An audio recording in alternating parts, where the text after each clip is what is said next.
Manchester United want to sign Patrick Dorgu and have already had an initial 30 million offer rejected by Lecce, but are pushing hard to complete a deal.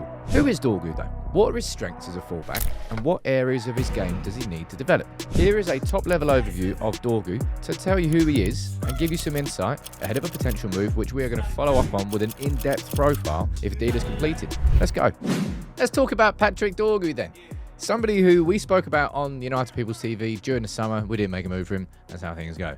And now he's going to be more expensive. But anyway, I'm going to run through the sort of full story of how it's emerged since David Ornstein said a few days ago that we were interested in him, to the point now where we're compromising, hopefully, over a price. And also want to point out two of the main characteristics of his game. Have a little top-level conversation about Dorgu, because we're going to have a much more in-depth profile here on United People's TV if we do complete the signing. You can let me know what you think about him in the comments below. Let's talk about Dorgu. So as I said, this was the card that we had up on the live shows during the summer about potential targets and players that we could look at. He's not going to cost 18 million now. He's also not 19. But Patrick Dorgu is an exciting prospect. You're allowed to think, right? And this is kind of the way that it works in the football world these days. You're allowed to think that someone's an exciting prospect, but also not completely ready. And there will be development for Dorgu. He won't come as the complete package. But no player at 20 is. Now, in terms of how the story is developed, of course, David Ornstein was first to the news, as he is a lot of the time, saying that United were in talks over a move for him. We went in with a bid around about 27 million euros, probably rising to 30-ish, including add-ons, but Lecce wanted 40 million.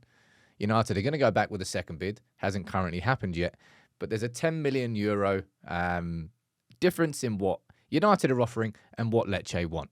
Which, for us fans sitting here from the outside, going, well, that's simple. It's just a 5 million compromise. Find it in the middle, done and dusted. But when you take a look at Manchester United's finances and you realise that all the little micro cuts that United have been doing, and the big cuts, of course, as well, 5 million is a lot. So United won't just jump in and give Lecce what they want. But it feels like a deal is there to be done. He wants the move. United want the move. Lecce will posture. I think United, what they will probably try and do is offer a little bit more, but that's spread over add-ons. Let's see what the negotiations do. But in terms of Dorgu here, this is just your top level, basically a little bit of a Wikipedia page for Dorgu in terms of how his career's gone today. He's 20. He came from, what is it, Nordjylland? He moved to Italy at under-19s level. He's made around about 50 appearances for Lecce so far, and now United are interested in him. And I want to focus on two sort of aspects of his game as two main reasons why I think we're going to sign him. And this is going to be a recurring theme, I imagine, when it comes to any signings that United make in the next few windows. Athleticism, all right? He's 6'1", 6'2". He's a unit. He can play on his left. He can play on his right. He can play in multiple positions, and I'll speak about the versatility next. But that athleticism is an important part of it. This is Lecce's sporting director speaking about him directly, saying, look, left or right wing, he runs like three players. He can find the goal. He's got an engine like no one else has. And that should be music to the ears of United fans. And if you look at Diego Leon, who we've signed as well, the left back from Cerro Porteño in Paraguay, absolute unit of a kid. And if you imagine, in 6 months' time, if we look, because this will happen, Luke Shaw and Tyrell Malacia are going to be replaced, potentially, by Patrick Dorgu and Diego Leon.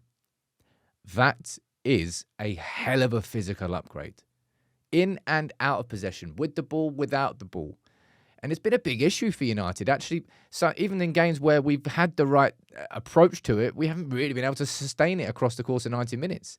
And then we haven't had the right physical players to be able to compete and battle, because the Premier League has got more physical.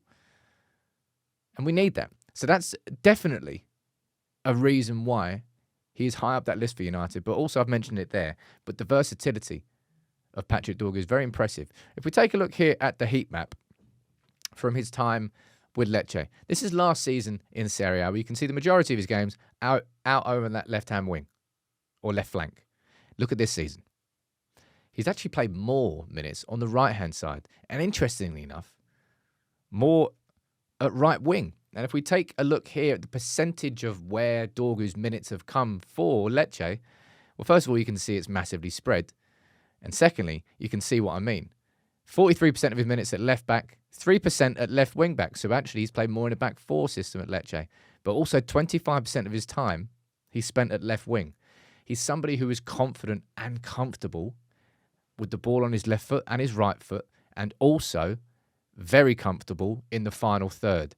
And I think that's a big reason as to why Dorgu is high up that list as well, because what Amorim wants is a wing-back, not only to help United defensively, sure, but the wing-backs, the concept of wing-backs is to add the width going forward, is to be a real threat in the opposition's half, whilst also having the physical capabilities of getting back and doing the defensive duties. And there's been a lot of conversation and sort of discourse around Dorgu and Alvaro Carreras, who, of course, United could bring back to the club for 18 million euros.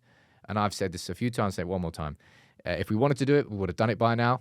And also, I don't know whether he'd actually want to come back to the club. Not because Benfica are 3 points off top, just won the League Cup, and they're in the Champions League as well. So I can understand if he wouldn't want to come back. But just out of interest, I'm just going to take a quick look here as a comparison chart between the two players. And you can see down here, there's got adjusted tackles, you've got interceptions. So Patrick Dorgu is the red plot on this graph, and Alvaro Carreras is the blue plot. You can see up there adjusted tackles, interceptions, percentage of dribblers tackled, I think is an interesting one. Look how much higher Dorgu is. Dorgu, on the defensive side of things, is better than Carreras on, according to the data, or at least as good as Carreras, according to the data. Now, Carreras got a little bit of an advantage in terms of the in-possession stuff here. Percentage of crosses, that's definitely a weakness of Dorgu's game. And by the way, we're going to be doing a more in-depth profile on Dorgu.